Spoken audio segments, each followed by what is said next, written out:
আসসালামু আলাইকুম। সংবাদে আপনাদের সবাইকে স্বাগত জানাচ্ছি। আমি ফিরোজ তোহা। শুরুতেই সংবাদ শিরোনাম। বাংলাদেশের সর্বশেষ গুরুত্বপূর্ণ আপডেট সংবাদে আপনাকে স্বাগত। শুরুতেই সংবাদ শিরোনাম, পরে বিস্তারিত। শুরুতেই জানিয়ে দিব, বিনা নোটিশে পানি ছেড়ে দেওয়ায় ভারতের কাছে ব্যাখ্যা চাইলেন উপদেষ্টা আসিফ। বাংলাদেশের সাবেক প্রধানমন্ত্রী শেখ হাসিনাকে আশ্রয় প্রদান এবং বিনা নোটিশে পানির গেট খুলে দেওয়ায় ভারতের প্রতি ক্ষুব্ধ প্রতিক্রিয়া ব্যক্ত করেছেন ক্রীড়া উপদেষ্টা আসিফ মাহমুদ। এই দুই কারণে ভারতের সঙ্গে বাংলাদেশের সম্পর্কের অবনতি হতে পারে বলে আশঙ্কা প্রকাশ করেছেন তিনি। এরপর জানিয়ে দিব, ঢুকছে পানির সঙ্গে বৃষ্টি, 10 জেলায় বন্যার অবনতি। দেশের উত্তর পূর্বাঞ্চলের নদ নদী পানি হঠাৎ করে ফুসে উঠেছে। এসব নদীর পানিতে 10 জেলায় ভয়াবহ বন্যা দেখা দিয়েছে। এর মধ্যে খাগড়াছড়ির দিঘিনালা, নোয়াখালীর 8 উপজেলা, ব্রাহ্মণবাড়িয়ার আখাউড়া এবং কসবা, রাঙামাটির সাজেক, কুমিল্লার ফেনী, মৌলভীবাজার 2টি উপজেলা, চট্টগ্রামের মিরসরাই, চাঁদপুর, সিলেট এবং হবিগঞ্জে বন্যা পরিস্থিতি সৃষ্টি হয়েছে। জানিয়ে দিব, বন্যার্তদের ফ্রি ইন্টারনেট সুবিধা দিচ্ছে গ্রামীণফোন। ফেনী, কুমিল্লা, নোয়াখালী, মৌলভীবাজার, খাগড়াছড়ি, হবিগঞ্জ এবং ব্রাহ্মণবাড়িয়ায় বন্যা কবলিত এলাকায় সবার সঙ্গে জরুরি যোগাযোগ রক্ষায় বিনামূল্যে 10 মিনিট এবং 500 MB ইন্টারনেট দিচ্ছে গ্রামীণফোন। *121 *5050 ডায়াল করে বিনামূল্যে মিনিট এবং ইন্টারনেট গ্রহণ করতে পারবেন ওই সব এলাকার বাসিন্দারা, যার মেয়াদ হবে 3 দিন। এদিকে পাচার হওয়া অর্থ ফেরাতে যুক্তরাজ্যের সহায়তা চেয়েছেন ডক্টর মোহাম্মদ ইউনূস। শেখ হাসিনা সরকারের আমলে বিদেশে পাচার হয়ে যাওয়া তথ্যের ব্যাপারে এবং বিদেশ থেকে সব টাকা ফিরে আনতে যুক্তরাজ্যের সরকারের কাছে সহায়তা চেয়েছেন বাংলাদেশের অন্তর্বর্তীকালীন সরকারের প্রধান উপদেষ্টা ডক্টর মোহাম্মদ ইউনূস। জানিয়ে দিব, ঢাবি হল ছাত্রলীগের সহসভাপতি বাবরকে জুতার মালা পরিয়ে পুলিশের সোপর্দ। ঢাকা বিশ্ববিদ্যালয়ের ঢাবির জাতির জনক বঙ্গবন্ধু শেখ মুজিবুর রহমান হল ছাত্রলীগের সহসভাপতি জহিরুদ্দিন বাবরকে জুতার মালা পরিয়ে শাহবাগ থানায় সোপর্দ করেছে শিক্ষার্থীরা। এ সময় তাকে মারধরও করা হয়। গত রাত 9টার দিকে বিশ্ববিদ্যালয়ের দক্ষিণ ফুলার রোডে স্টাফ কোয়ার্টারের একটি বাসা থেকে তাকে ধরে নিয়ে আসে শিক্ষার্থীরা। এরপর রাত 12টার দিকে তাকে পুলিশে দেয়া হয়। এবং সর্বশেষ জানিয়ে দিব, আনিসুল হকের ছোঁয়ায় বিচারাঙ্গন চালাতেন তৌফিকা করিম। বিচার বিভাগের সিন্ডিকেট তিনি। অ্যাডভোকেট তৌফিকা করিম একাধারে একজন আইনজীবী, মানবাধিকার কর্মী এবং ব্যাংকার। আইনাঙ্গনে পরিচিত সাবেক আইনমন্ত্রী আনিসুল হকের ঘনিষ্ঠজন হিসেবে তাদের ঘিরে নানা মুখরোচক গল্প হতো আড়ালে। এই আনিসুল হকের ছোঁয়ায় তৌফিকা করিম ছিলেন বিচারাঙ্গনের অঘোষিত নিয়ন্ত্রক। উচ্চ আদালত থেকে নিম্ন আদালত সব জায়গায় তার বিচরণ ছিল সর্বক্ষেত্রে। গড়ে তুলেছিলেন বিচার বিভাগ নিয়ন্ত্রণের নিজস্ব সিন্ডিকেট। গুরুত্বপূর্ণ মামলায় প্রভাব খাটিয়ে নিজেদের ইচ্ছেমতো রায় বসাতেন তারা। জামিন করেছেন অনেক চাঞ্চল্যকর হত্যা মামলা দুর্দর্শ আসামিদের। এসব কিছুই আইনমন্ত্রী আনিসুল হকের ইশারায় করতেন এই মহিলা। প্রিয় দর্শক, এতক্ষণ শুনছিলেন সংবাদ শিরোনাম, এবারে বিস্তারিত। তবে তার আগে বন্ধুরা, অনুরোধ থাকবে সংবাদটিতে একটি লাইক দিন। আর এই চ্যানেলে আপনি নতুন হয়ে থাকলে আমাদের সংবাদটি দেখতে দেখতে চ্যানেলটি সাবস্ক্রাইব করে রাখুন। কমেন্ট করে জানিয়ে দিন বন্ধুরা, আপনি বিশ্বের কোন দেশ থেকে আমাদের সংবাদটি দেখছেন এবং শুনছেন। জানিয়ে দিন এই সংবাদ সম্পর্কে আপনার মূল্যবান মতামত। এবারে বিস্তারিত।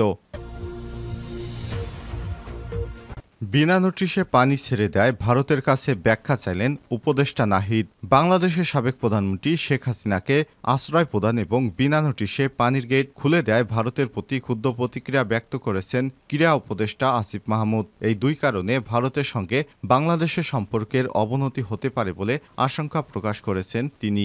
গতরাতে নিজের ফেসবুক আইডিতে দেওয়া এক পোস্টে সব প্রতিক্রিয়া জানান ক্রীড়া উপদেষ্টা। ফেসবুক পোস্টে তিনি লিখেছেন, পৃথিবীর ইতিহাসে নিকৃষ্টতম গণহত্যাকারী শেখ হাসিনাকে আশ্রয় নোটিশ ছাড়াই ওয়াটার গেট খুলে দেয়া বন্যার সৃষ্টি করা ভারতের সঙ্গে বাংলাদেশের সম্পর্কের অবনতির কারণ হতে পারে। এ বিষয়ে বাংলাদেশের জনগণের কাছে স্পষ্ট ব্যাখ্যা দিতে হবে। ঢুকছে পানি সঙ্গে বৃষ্টি, 10 জেলায় বন্যার অবনতি। দেশের উত্তর পূর্বাঞ্চলের নদ-নদী পানি হঠাৎ করেই যেন ফুঁসে উঠেছে। এসব নদীর পানিতে 10 জেলার ভয়াবহ বন্যা দেখা দিয়েছে।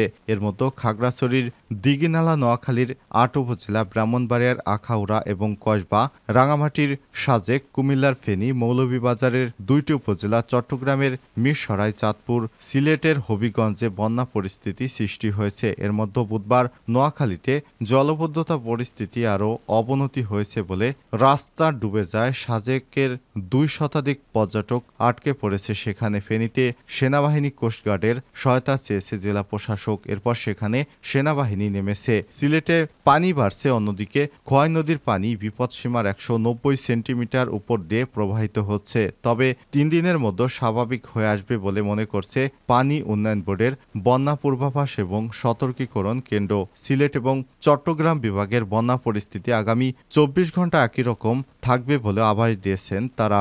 বিস্তারিত কালবেলার প্রতিনিধিদের পাঠানো সংবাদে। খাগড়াছড়ি টানা বর্ষণে খাগড়াছড়িতে এবার বন্যা হয়েছে। 21 দিনের মাথায় এ নিয়ে তৃতীয়বারের মতো বন্যা দেখা দিল জেলায়। বন্যার্তদের ফ্রি ইন্টারনেট দিচ্ছে গ্রামীণফোন। ফেনী, কুমিল্লা, নোয়াখালী, মৌলভীবাজার, খাগড়াছড়ি, হবিগঞ্জ এবং ব্রাহ্মণবাড়িয়ায় বন্যা কবলিত এলাকায় সবার সঙ্গে জরুরি যোগাযোগ রক্ষায় বিনামূল্যে 10 মিনিট এবং 500 MB ইন্টারনেট দিচ্ছে গ্রামীণফোন। *121 *5050# ডায়াল করে বিনামূল্যে মিনিট এবং ইন্টারনেট গ্রহণ করতে পারবেন গ্রাহকেরা, যার মেয়াদ হবে 3 দিন। এই প্রসঙ্গে গ্রামীণফোনের head of communication Sharfuddin Ahmed Chowdhury বলেছেন, সমাজের প্রতি দায়বদ্ধতা থেকে অথবা বিনামূল্যে মিনিট ও ইন্টারনেট দিচ্ছি। বরাবরের মতো দুর্গত মানুষের পাশে আছে গ্রামীণফোন। বন্যা কবলিত এলাকায় নিরবচ্ছিন্ন সংযোগ নিশ্চিত করতে আমাদের কর্মীরা নিরলসভাবে কাজ করে যাচ্ছে। পাচার হওয়া অর্থ ফেরাতে যুক্তরাজ্যের সহায়তা চেয়েছে ডক্টর ইউনূস।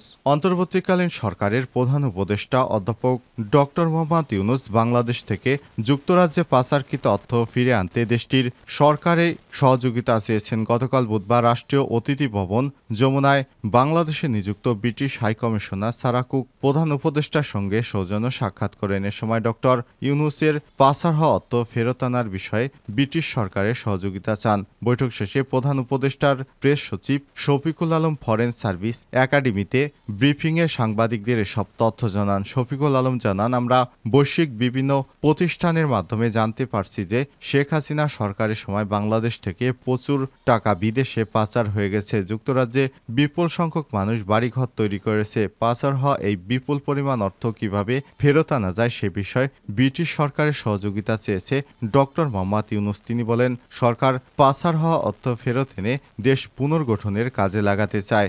গতকাল ব্রিটিশ হাইকমিশনার সারা কুক ছাড়াও জাপানের রাষ্ট্রদূত ইয়াওমা কিমিনারি প্রধান উপদেষ্টার সঙ্গে সৌজন্য সাক্ষাৎ করেন। এ সময় জাপানের রাষ্ট্রদূত ডক্টর ইউনূসের নেতৃত্বে অন্তর্বর্তীকালীন সরকারের পরিবর্তন প্রক্রিয়ার পাশে থেকে বাংলাদেশের উন্নয়ন এবং সমৃদ্ধির জন্য তার সমর্থন অব্যাহত রাখবে বলে আশাবাদ ব্যক্ত করেন। ডক্টর মোহাম্মদ ইউনূসকে ফ্রান্সের প্রেসিডেন্ট এর অভিনন্দন। বাংলাদেশে অন্তর্বর্তীকালীন সরকারের প্রধান উপদেষ্টা ডক্টর মোহাম্মদ ইউনূসকে অভিনন্দন জানিয়েছে ফ্রান্সের প্রেসিডেন্ট ইমানুয়েল ম্যাক্রো। গতকাল প্রধান উপদেষ্টার প্রেস সচিব শফিকুল আলম গণমাধ্যমকে সব তথ্য জানিয়েছেন।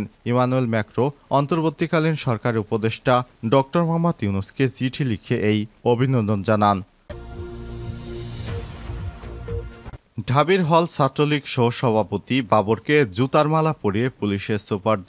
ঢাকা বিশ্ববিদ্যালয় ঢাবির জাতির জনক বঙ্গবন্ধু শেখ মুজিবুর রহমান হল ছাত্রলীগের সহসভাপতি জহিরুদ্দিন বাবরকে জুতার মালা পরিয়ে শাহবাগ থানায় সোপর্দ করেছে শিক্ষার্থীরা। এ সময় তাকে মারধরও করা হয়। বুধবার রাত 9:30টার দিকে বিশ্ববিদ্যালয়ের শিক্ষা দক্ষিণ ফুলা রোডে স্টাফ কোয়ার্টার এর একটি বাসা থেকে তাকে ধরে নিয়ে আসে শিক্ষার্থীরা। এরপর রাত 12টার দিকে তাকে পুলিশে দেওয়া হয়। জহিরুদ্দিন বাবর ঢাবির রাষ্ট্রবিজ্ঞান বিভাগের 16-17 শিক্ষাবর্ষের ছাত্র।